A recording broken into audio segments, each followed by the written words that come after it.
here today with Bill Goosic. The so many things Bill's done besides being a member of the Goosic Speed Equipment family. Bill is the leader of our Arizona Drag Racers Reunion. He's the one of the purveyors of Arizona Drag Racing Hall of Fame. And we're so happy to interview him today because this Arizona Drag Racing Legends is Bill's things. It's his brain trust. It's what he's really wanted to do. He's really had this in mind for a long time, and it's Bill that's put out this all together. So this is gonna be fun with Bill today because very, very visible guy still in the racing community in Phoenix. Has a passion for it. But let's find out about where's Bill from and what he did. But thanks for being here with us today, Bill. Thank you. So, where were you born? Phoenix, Arizona. You're a native. Yes. It's often been said if you take the T out of native, it spells naive. I guess. Okay. Pretty much. You're yeah. pretty much. Yeah. You born into a family of racers My dad, my uncle. And, did you know anything else? Not really. Did you play any sports when you were a kid other than being around cars? No. Tried baseball, a couple of things, and it just wasn't my thing. So, yep, drag racing has been what I've done. You felt the need for speed. There you go. The story of your family is an awesome story. Their history in the valley, and every one of your family members has been a big part of that. Very proud of them. You started off, your mom and dad opened a speed shop, and you being the oldest son were probably brought into that. When do you remember first starting working in the family speed shop? Probably when I was about 12 years old, 1962, somewhere like that. We had we had a store at 8837 North Central is where they started out. I can remember washing windows and just hanging around there. So that was something that Dad started doing after he worked his regular job. So then we would go there from like 5 until 10, 11, 12 o'clock at night and talk with the guys and sell T-shirts and take orders for parts and such as that. Yes. So you were the Racer Central in the early days before the real full line speed shop, but right. People came to you. Do you remember any of the racers and anybody that you said, "Wow, that's such and such," or who were the big names back in the day besides your dad, of course? Seifert brothers, Huey Wilson, Steiniger and Ischenbaugh, Lyle Fisher and Red Greth from Tucson with the Speed Sport car, Fred Blackmore, lots of them that just don't come to mind right now. But yeah. And as a 12-year-old, young pre-teen going into your teen years, you had a chance to grow into that business. Mm-hmm. Yep. What kind of cars before you had your own cars? What kind of cars did you like watching the most? There was roadsters, dragsters. Roadsters and dragsters. Yeah, that was the thing because that's what Dad was racing, so that was what I was involved with. Yes. So did you help your dad at the races with the car? Sometimes when he would let me. What was your first big chore working on the race car? I don't really remember. I kind of just went to the races and just hung around. And, my dad was the kind of a guy, if you want it done right, do it yourself. So he didn't really delegate too much to too many people. But yeah, and built my own car and started doing things on my own. Tell me about your first car. First car was my 55 Chevy that I had with a small block Chevy in it. It was a Formula 4B hot rod car or something. Had a Rochester fuel injector on it, which Dwayne Jacobson, who had a Superstock car, and talked me into putting the fuel injection on it instead of a Carter carburetor. So. Did that change your class going the fuel injection over the carburetor, or was that because in AHRA they had? It was AHRA. They had all formulas and this and that. All kinds of different things at different points. Yeah. So how long did you remember? How long did you race that car? Probably 2 or 3 years, till one Saturday night out at Beeline, mean, it was a 3,000-pound 55 Chevy, had 8-inch M&H tires on it. Went out, made a pass, pulled second gear, saw the tower for the second time and said, this ain't good.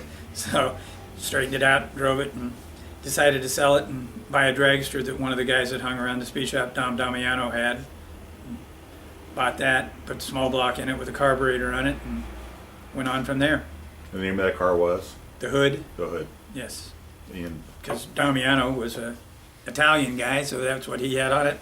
That's what it ended up with when I got it. had great cowl art on it and such. I remember that Yep, car. Yep, Gary Lindy did all the work on it, yes. So you went off to do that. Do you remember first time in the dragster and what Yes. your expectations were? And Yeah, when I made a pass and spit oil out of the rear seal or the distributor or something, got it all over my goggles, and it went like 12 seconds or something, just wiping oil off of my face so I could see where I was going. felt like a real racer all of a sudden. Pretty much. You were brought into racing the right way with a little oil Right. on the face mask. Yep. Yep. So you raced that car in AHRA. Yes. What tracks do you remember going to with that car? Beeline, Mel Larson's, Tucson Dragway, Winslow. That was pretty much it. So along the way, there's several people besides family. You had several friends that helped you with the car. Do any of those people still stand out that that were friends before, then also they helped you with the dragster? Well, yeah, I mean, Darryl Parrott, who had just passed away, he was a good friend. He helped with a lot of things. He drove my car a couple of times when there was questions about what was going on. I mean, even the Carter brothers were good people to deal with, and they were highly competitive and didn't like helping people that they were racing against, but still did it. It was different back then. Dwayne Jacobson, he's the one that had convinced me to put the Rochester fuel injector on it instead of the carburetor. Just What engine was in there? in the 55 was a six. In the dragster. Oh, and the dragster was a 301 Chevy. In transmission? It had a Borg-Warner 4-speed cut down to made into a 2-speed. So it had its own. Did it have reverse, or did you have to push that back? Had to push it back. Yeah. The fun of looking at everybody looking at you. Yeah. Listen to everybody complain about it when they came back, that it was too hard to do, and so. Yep. Your first passes were at Beeline? Yeah, I think so. Yes. And as you grew up, you Beeline, Tucson, Winslow, old Tucson Dragway, of course. Right. I know that you raced a lot down in Tucson. Did you like that place? I mean, what was it about Tucson that you liked? The people, the place, it was basically the home track. So yeah, in 1971 I was driver of the year, which was pretty much quite an accomplishment because Tucson was a pretty cliquey place and they took care of their own. It kind of upset some of the local Tucson comp racers that were there that I had won it, and, instead of one of them. So, yeah, but life went on. You weren't going to apologize for winning, right? No, there you go. So you had the first dragster. Where did I know that you went to Camelback High School. Yes. Did you have any friends in high school that raced as well, or people you remember that? The Freeze, Buddy Free, Ralph Free, they raced. Yes, that's the only other ones that I remember. I don't think there was anybody else at Camelback that had a race car at that point. So But you had like you and they had the shared love for racing, and that's kind of got you through the. yes, Being at school, I have a buddy that does this, and Right. we know each other. So you went on in the family business, and you had to bring on who was responsible for training the new family members as they came into the business, it was a family thing. I mean, right? Dad pretty much, and Mom, and yeah, I kind of was the oldest son, so I had to set the example as to what was going on. So, yeah. And, I mean, I'd forgotten my name was Bill. My dad, I just was damn it son for the longest time. I couldn't remember that I was Bill. So Well, I guess that's not too bad as long as he was consistent with it, right? numerous times that I was fired by my father, but then again, I came back at 8 o'clock the next morning and opened the place up. So, but that's just part of being the oldest son. So you're racing. You went on and you drove a couple other cars. Mm-hmm. Tell me about all the race car, the other race cars. My brother Jim had a old Top Fuel car that had belonged to Joe McKee, the Up in Smoke car that he had bought. So we took that car, and Yule Barnes and Mike Finley had a blown small block Chevy.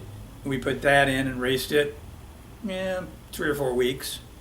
And Anything exciting happened in that car? yeah, I kind of ran into a telephone pole at 170 miles an hour at the end of Tucson Dragway.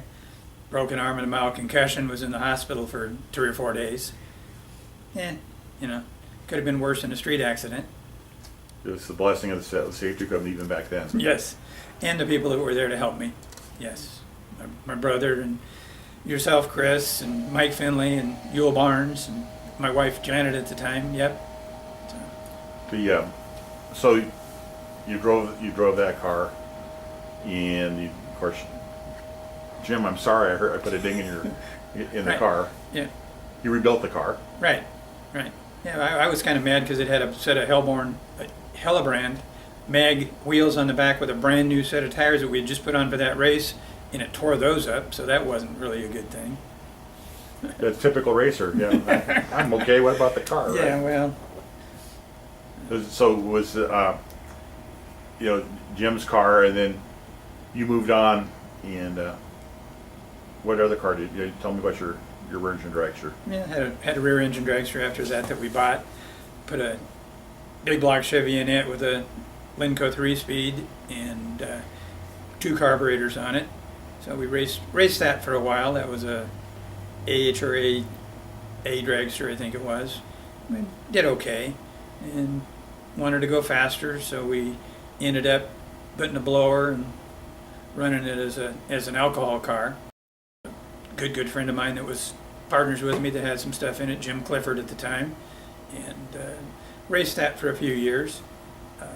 Started a Arizona Alcohol Association. We raced it at Beeline and put on some different races. It was an 8-car qualified field. We usually had 12 cars. We raced alcohol dragsters and alcohol funny cars in it.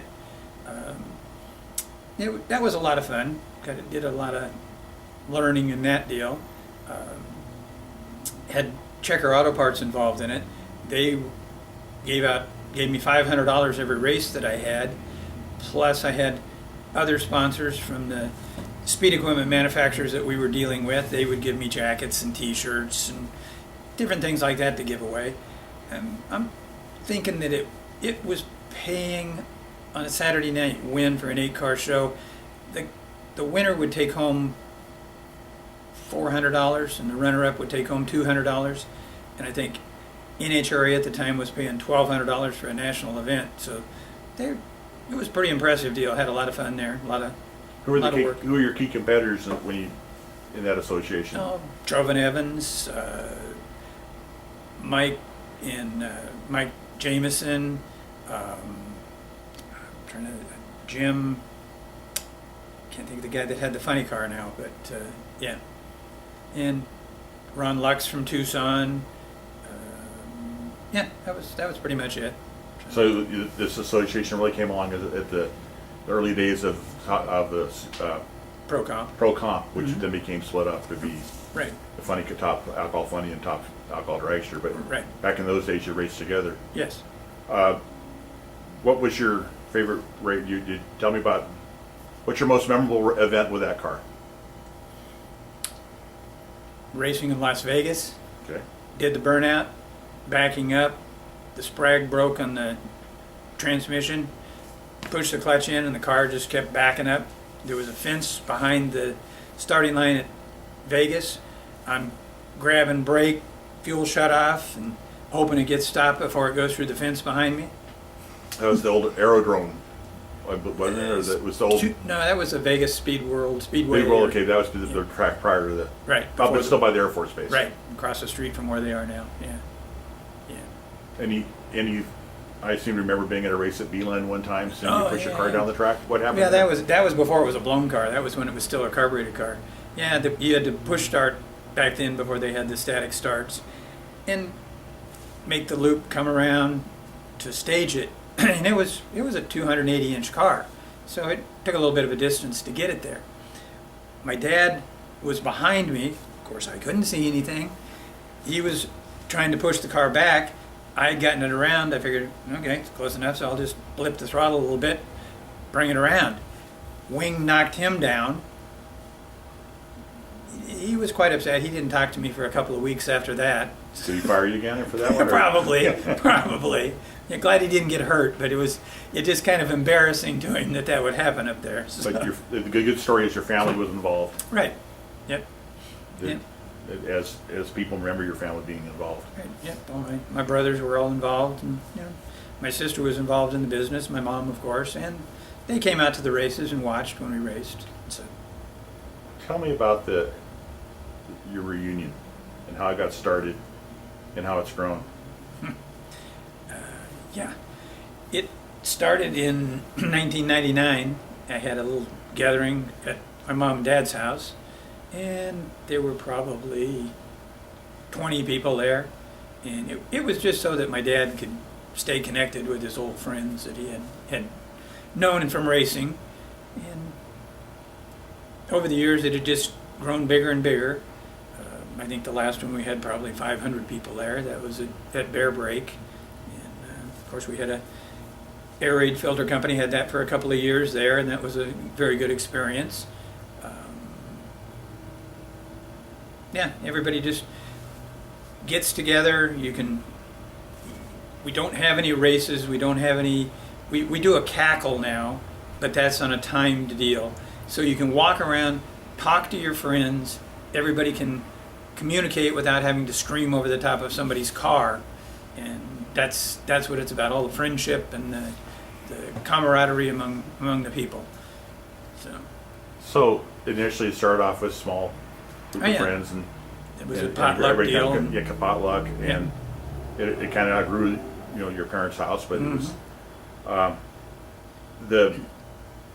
what I've seen over the years, and I think the great thing about it is now that it's not just that first generation of racers, it's the second and third generation of racers, and open to anybody who even is a race fan during those times to come in and see it, because it is quite an experience. Right.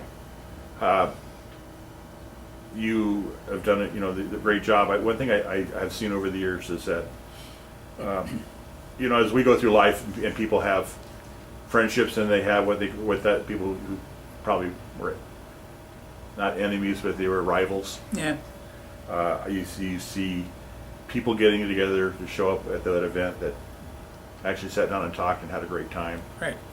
Any of those to come out in mind to you that you can remember somebody showing up to it and meeting with somebody else and just having a good time sitting and talking? Well, while it was still at Mom and Dad's house, Johnny Loper was on our T-shirt, and he came to my mom and dad's house, and that was probably a pretty good accomplishment, because there was quite a bit of rivalry there when we were all in the speed shop business together. So, yeah, that I think was one good accomplishment, was to have Loper there. So I remember that, and I definitely think people were like turn their head and say, "Wow, Dayton, it does work." I think even my mom and my dad did the same thing. Yeah. So yeah.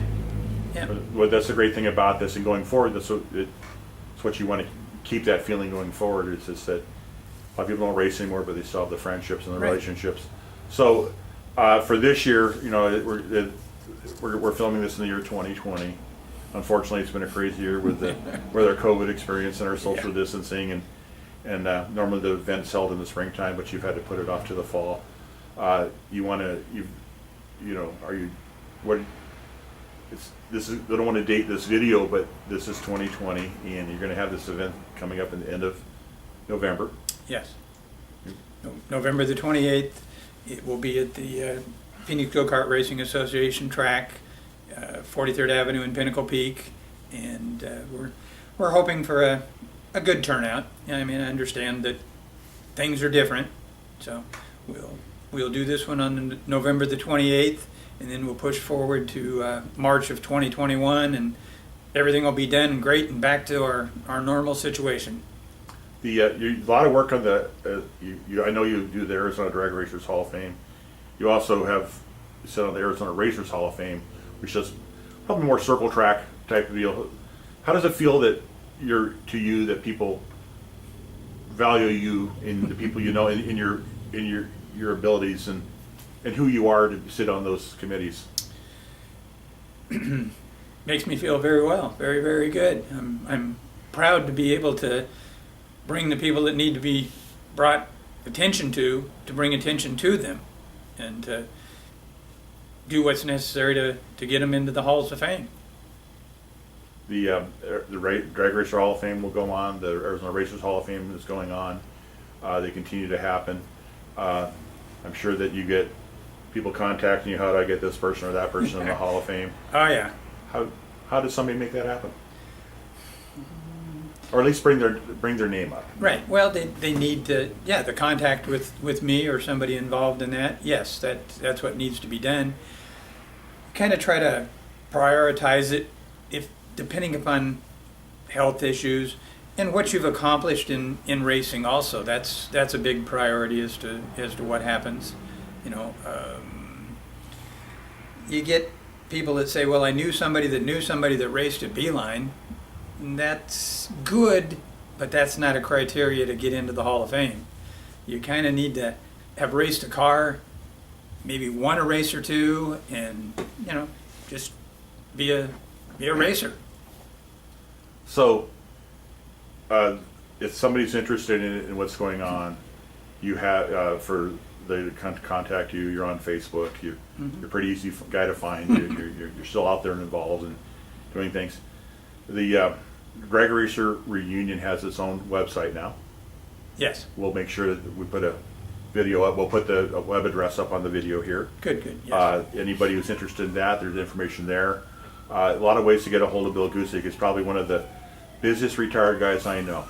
Okay, he's still he's been a mentor and a friend to a lot of people through the years. And is there anything about racing you miss, or what?